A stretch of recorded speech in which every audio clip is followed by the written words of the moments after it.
Buongiorno da Sicilia 24, i titoli. Strage di Altavilla, una fiaccolata per ricordare le vittime, l'agghiacciante testimonianza della figlia di Barreca, li ho torturati per liberarli dai demoni, il fratello Kevin, carnefice e vittima. Palermo, la Movida ha le sue norme, il Consiglio Comunale ha approvato il regolamento, biglietti nominativi per entrare in discoteca e obbligo di videosorveglianza.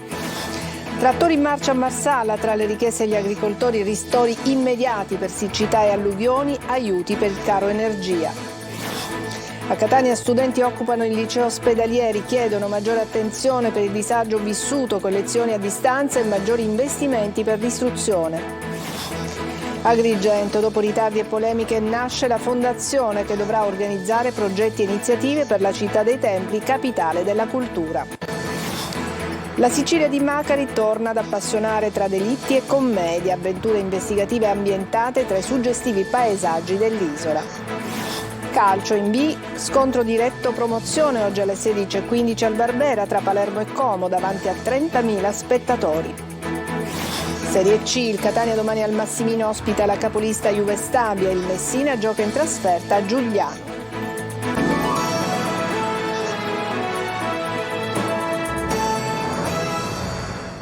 Bentrovati, è una comunità sempre più sconvolta, quella di Altavilla, per i dettagli che emergono dalla strage avvenuta in casa Barreca. Ieri sera una fiaccolata per ricordare Antonella, Kevin ed Emanuel. La figlia 17enne è stata arrestata e continua a ripetere che ha agito nel giusto. Volevamo, dice, liberarli dai demoni. E poi c'è il ruolo di Kevin che da carnefice è diventato perfino vittima. Sentiamo Marco Gullà. Una marcia silenziosa, rispettosa, in strada durante la fiaccolata d'Altavilla Milicia per ricordare le vittime della mattanza. C'è chi piange, c'è chi rimane in silenzio. La manifestazione di dolore per le vittime e vicinanza ai familiari si svolge nel giorno in cui viene divulgata una notizia che comunque era nell'aria. La 17enne, unica superstite della strage che si è consumata tra l'8 e il 9 febbraio, è accusata di essere stata partecipe delle torture e degli omicidi. Una comunità sconvolta, quella di Altavilla. In paese ci si conosce un po' tutti per via dei bambini che andavano a scuola con le altre nipotini o figli, per cui insomma ci conosciamo un po' tutti. Sicuramente nelle riunioni future, in quello che faremo, sarà una cosa che attenzioneremo affinché i ragazzi non possano cadere in queste tentazioni. Crede di avere fatto del bene, di aver agito nel giusto. La 17enne figlia di Barreca ha raccontato di essere rimasta in casa 36 ore con i fratelli morti nella stanza accanto, di aver contribuito a dare fuoco e a sopprimere il corpo della madre Antonella Salamone, impassibile mentre il fratello più grande torturava il più piccolo, da carnefice a vittima Kevin, poi anche lui percosso e sacrificato. La figlia ha partecipato alle torture inferte al fratello e alla madre con cavi elettrici e con un attizzatoio. Ha raccontato al giudice che i due sono stati colpiti con calci, pugni, con una padella, oltre che con i ferri del caminetto. Un racconto agghiacciante, hanno detto i PM. Oggi intanto le autopsie sul corpo delle vittime.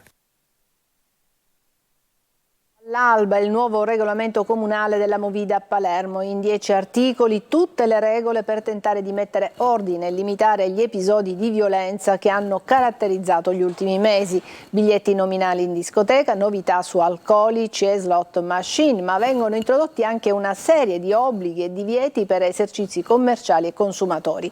Sentiamo Maglio Viola. Biglietto nominale per entrare in discoteca, così come avviene allo stadio, in modo da identificare le persone all'ingresso, divieto di vendita di alcolici in bottiglie, vetro o lattine, nuovi orari di apertura e chiusura e limiti per sale giochi e slot machine, nuovi limiti di emissioni acustiche nei centri storici e nelle aree abitate, con deroghe previste in giorni precisi dell'anno. Sono le novità introdotte dal nuovo regolamento comunale per la Movida di Palermo, approvato all'alba di oggi dal Consiglio Comunale, dopo una seduta a fiume iniziata alle 15 di ieri e terminata alle 5 del mattino. Il regolamento in discussione da mesi ha visto anche il contributo del Comitato per l'Ordine e la Sicurezza Pubblica e potrà essere incrementato nei prossimi mesi grazie a un protocollo con il Ministero dell'Interno. Primo scopo, il contrasto agli episodi di violenza che hanno insanguinato la città negli ultimi mesi, con ben 3 omicidi e decine di risse, oltre a sparatorie in pieno centro. Nel dettaglio, le discoteche dovranno andare in rete per l'emissione dei biglietti elettronici nominali e chi acquista l'ingresso dovrà fornire documenti come avviene allo stadio. Gli alcolici dalle 22 fino alle 7 del mattino potranno essere serviti soltanto in bicchieri di carta o plastica leggera, mentre vetro o metallo sono assolutamente vietati, e questo vale anche per i locali da aperitivo, i ristoranti, le bancarelle. Insomma, in prospettiva non si vedranno più ragazzi in giro con le bottiglie in mano, saranno multabili anche i consumatori. I titolari dei locali dovranno apporre cartelli con le regole che invitano alla civile convivenza e saranno responsabili degli schiamazzi della polizia dei locali di pertinenza, antistanti e circostanti. Per le sale videogiochi, limite di funzionamento ridotto dalle 15 alle 20, comprese le slot machine, limiti di rumore per la filodiffusione e l'amplificazione che cambiano in funzione della zona della città e della densità di popolazione e si riducono in centro, ma con deroghe stabilite fin da ora nelle giornate di San Valentino, martedì e giovedì grasso, festino di Santa Rosalia, Ferragosto, Halloween, Natale, Capodanno ed Epifania. Per il rispetto di queste norme, incarico alle forze dell'ordine e di polizia e ai vigili urbani, ma presto potrebbe arrivare anche il nuovo protocollo di controlli annunciato già ieri proprio dal ministro Piantedosi. Operazione interforze ad alto impatto a Siracusa, 3 arresti alla Mazzarona, perquisizioni e sequestri di droga, soldi ed esplosivi, ma la lotta alla criminalità continua e nei prossimi giorni ci saranno altre operazioni. Francesco Aloi. Tempi duri per la Mazzarona a Siracusa, il quartiere è nel mirino delle forze dell'ordine, 2 le operazioni interforze in meno di un mese. Questa volta è toccato ai palazzi di Largo Luciano Russo, 3 arresti, 2 27enni ed un 44enne, tutti con precedenti. Appartamenti messi sottosopra, trovati droga, soldi frutto dello spaccio ed 11 candelotti esplosivi. Un fortino tenuto sotto controllo da un sofisticato sistema di videosorveglianza. Per vigilare contro le forze dell'ordine c'era anche un cane molosso. In questo quartiere, nella periferia est della città, la droga circola più che in altre zone. Un grande fortino che le forze dell'ordine stanno smantellando giorno dopo giorno. Ma nei prossimi giorni polizia, carabinieri e guardia di finanza saranno ancora impegnati. Si prevedono altre operazioni e non solo qui. Proteste di agricoltori in Sicilia, oggi è toccato al Trapanese, 150 trattori hanno inscenato un corteo in 3 fasi per presentare una piattaforma di 4 rivendicazioni che porteranno martedì al ministro Lollobrigida a Roma. Maglio Viola. Non accenna a rientrare la protesta degli agricoltori siciliani. Dopo la grande manifestazione di Roma di giovedì scorso si pensava che i cortei scemassero, ma così non è stato. Anche oggi oltre 150 trattori sono arrivati da vari centri della provincia di Trapani e hanno inscenato un corteo di protesta che in 3 diversi momenti della mattina ha bloccato le vie di Marsala prima, di Mazzara del Vallo dopo. Si tratta solo dell'inizio di una nuova fase di protesta. Confsal, Compagri, Federagri, FNA, Confagricoltura e Liberi Agricoltori hanno infatti dichiarato lo stato di agitazione nella provincia di Trapani. 4 le richieste che vengono avanzate ai governi nazionali e regionali in aggiunta alla piattaforma di rivendicazioni già portata a Bruxelles. Gli agricoltori trapanesi chiedono un ristoro immediato per i danni subiti nella precedente e nell'attuale campagna agraria, come alluvioni e prolungati periodi di siccità e calura, la liquidazione immediata di tutte le misure agroambientali, il pagamento degli aiuti temporanei per il caro energia, l'attivazione dei crediti d'imposta per l'acquisto di tutti i nuovi mezzi di produzione. È soltanto l'inizio di un'avvertenza che potrebbe estendersi e durare a lungo, perché in gioco c'è la sopravvivenza degli agricoltori, dicono i manifestanti. La Confsal in particolare fa sapere che martedì a Roma è previsto un incontro con il ministro dell'agricoltura Francesco Lollobrigida. Morti sul lavoro, l'ultima tragedia di Firenze riapre la questione della sicurezza nei cantieri. In Sicilia sono 65 le vittime solo nel 2023 e pesa la piaga dei subappalti. Gli edili della CISL dicono nessuna tutela per chi lavora. Giusy Lazzara.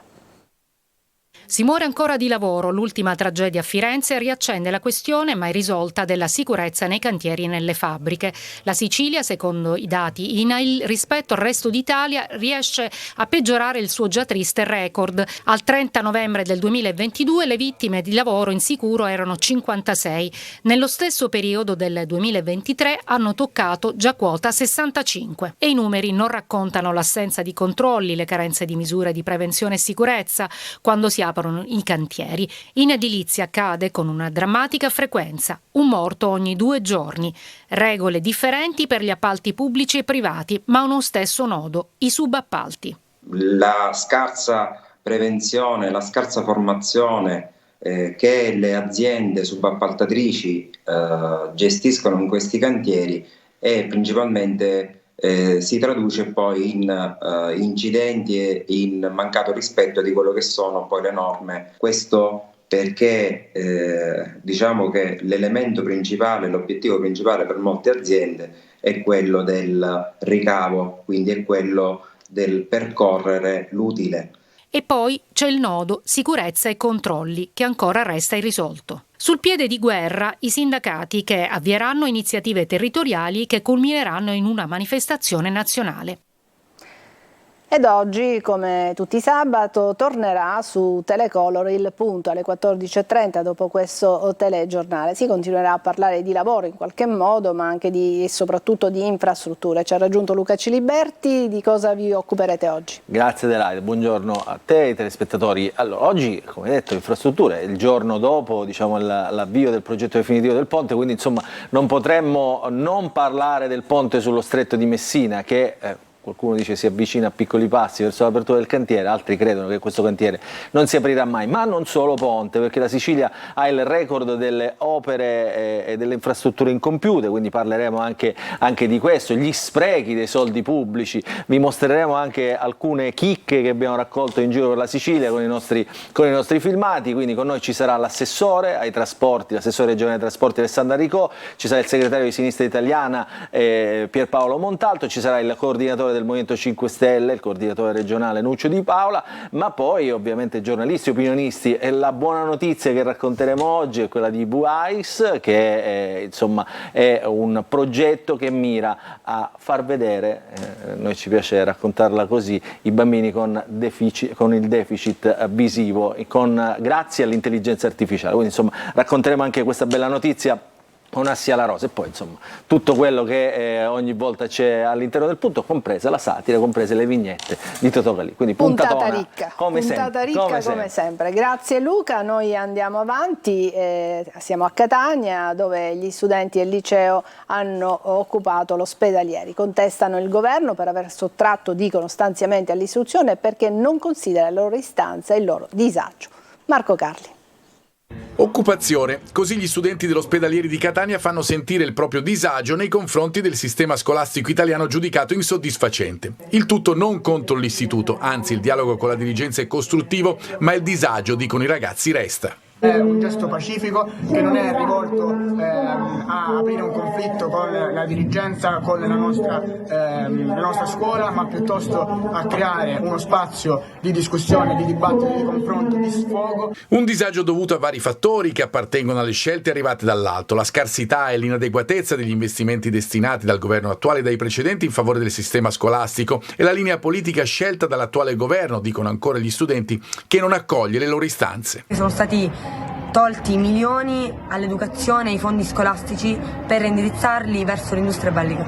Il ministro Valditara, in linea con l'attuale governo, ha emanato degli inviti agli istituti a sanzionare severamente gli studenti e le studentesse che mettono in atto gesti forti come l'occupazione o come autogestioni. In questo momento la situazione a scuola è stabile, ci sono degli spazi organizzati in cui si discute di vari argomenti, tra cui il conflitto palestinese. L'occupazione, cominciata giovedì, queste sono immagini dell'esterno dell'istituto la scorsa notte, dovrebbe protrarsi fino a lunedì prossimo. E adesso una breve pausa, ci vediamo tra poco.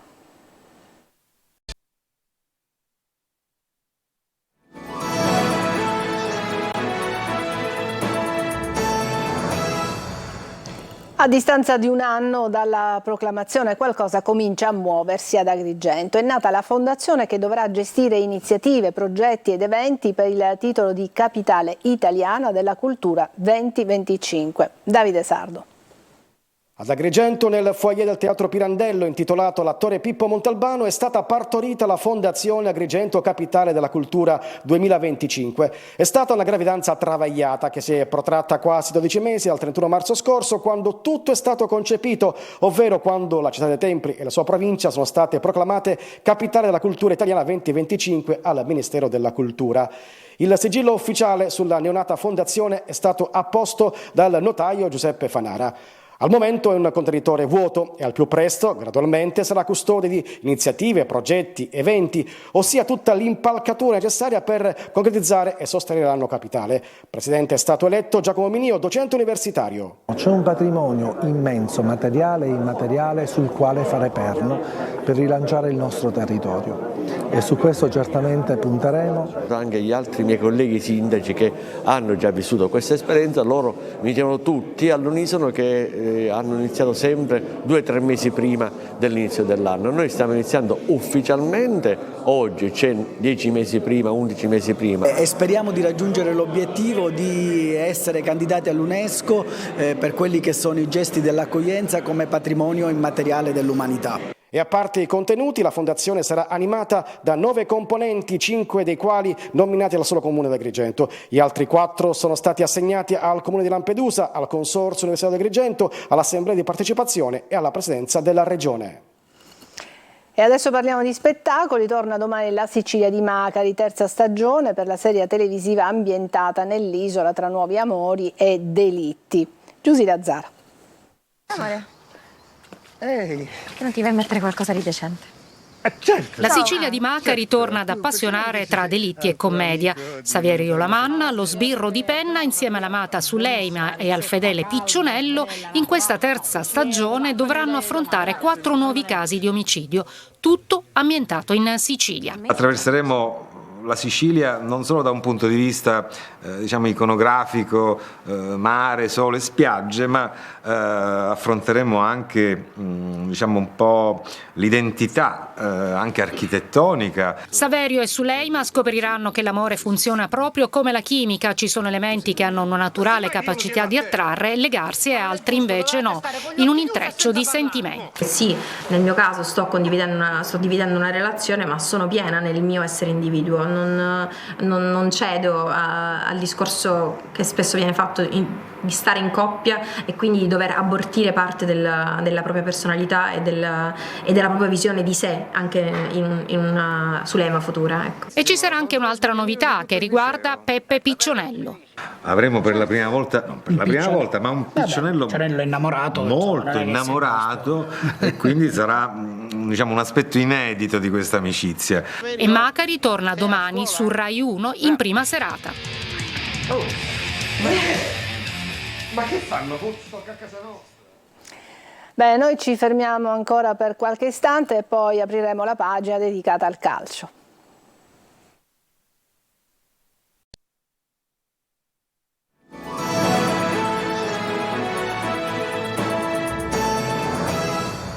Ed eccoci al calcio, scontro diretto promozione oggi alle 16:15 al Barbera tra Palermo e Como, un big match. Corini però perde l'Und ma ritrova Gomez. Al Barbera ci saranno 30.000 spettatori. Marco Gullà.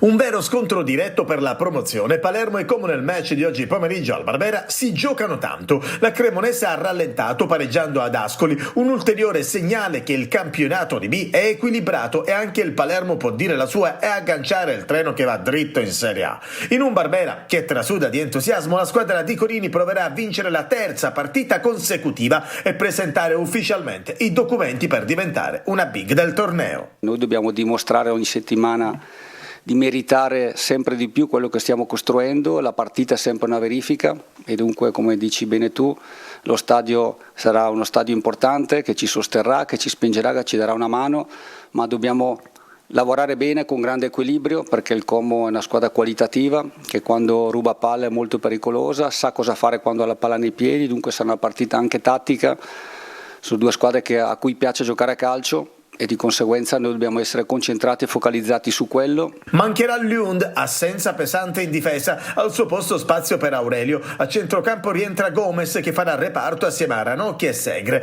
Il Palermo è una squadra che segna molto, ecco perché in avanti gli interpreti non cambieranno. Di Mariano, Brunori e Di Francesco. Oggi potrebbe esserci spazio a gara in corso anche per Sciacca Traoré. Como senza Cutrone ma con uno Strefezza. Lusso per il campionato. Start alle 16:15 al Barbera. Circa 30.000 spettatori. La capolista Juve Stabia è il prossimo avversario del Catania. Al Massimino è ancora previsto il pubblico delle grandi occasioni. Dopo una stagione complicatissima e un avvio di 2024 tremendo, i rosazzurri cercano nuovamente una svolta. Marco Carli.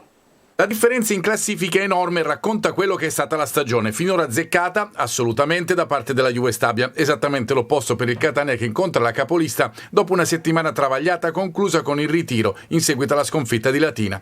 Uno stadio, quello catanese, che avrà come sempre un'importante cornice di pubblico perché il numero di abbonati è da Serie A e a loro si aggiunge chi non ha rinunciato a comprare il biglietto. L'attesa dei 15-16 mila spettatori è per quello che tutti in realtà sperano la svolta, semmai sia possibile, di una stagione nata male che sta proseguendo peggio, perché la partita contro una squadra che non perde da ottobre e che di battute d'arresto in campionato ne ha patita una sola contro le 11 del Catania è sicuramente difficile, ma può essere anche la leva in più per un gruppo che in questi 3 giorni ha provato a ritrovarsi, nonostante i risultati che non arrivano, le delusioni brucianti dell'ultimo mese, gli infortuni in serie, l'ultimo quello di Rapisarda Latina. Devono parlare i fatti, ha fatto passare la dirigenza in questi giorni. Al gruppo è chiesto di far capire che qualcosa da questa stagione si può ancora tirare fuori, anche in vista dell'evidente spartiacque rappresentato dalla semifinale di ritorno con Rimini. Lucarelli fa come sempre la conta di chi può dare tutto per l'intera partita, Welbeck ad esempio, e chi magari può giocare una parte, come è successo a Latina di Carmine. Ndoi può essere già un'alternativa a centrocampo vista la penuria di interpreti, considerata anche la squalifica di Sturaro. Probabile l'impiego sull'esterno a sinistra di Castellini. Anche la partita con la Juve Stabia sarà seguita da Telecolor, collegamenti live dallo stadio e commenti da studio. Alla fine le dichiarazioni dei protagonisti che diventeranno ancora più importanti visto il silenzio degli ultimi giorni. Impegno in trasferta domani per il Messina che giocherà a Giugliano, 3 assenze nella formazione giallorossa che cerca il 7° risultato utile consecutivo. Sergio Colosi. Tra la salvezza diretta e il sogno dei play-off, il Messina fa tappa a Giugliano dove porta energia positiva, freschezza atletica e una serie utile di 6 risultati con un pareggio e 5 successi, gli ultimi 3 consecutivi. Il Giugliano dell'ex Balde ha 36 punti in classifica, uno in più dei giallorossi. Per il Messina è il terzo avversario campano dopo Avellino e Sorrento. Motivazioni e ambizioni sono così alte da avere preparato la gara in poche ore, ma con grande attenzione e concentrazione. La posizione e la forza del Giugliano consentono di misurare le possibilità del Messina di ambire ad uno dei primi 10 posti, passando prima per il raggiungimento della salvezza diretta.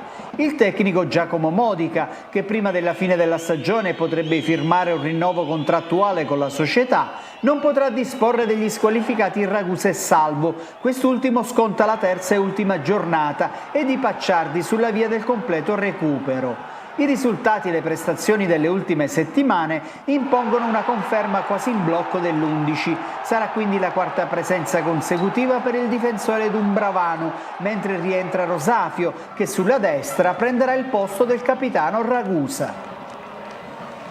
Ci fermiamo qui, è tutto per questa edizione di Sicilia 24. Grazie per averci seguito, vi lascio al punto di Luca Ciliberti. A tutti buon pomeriggio.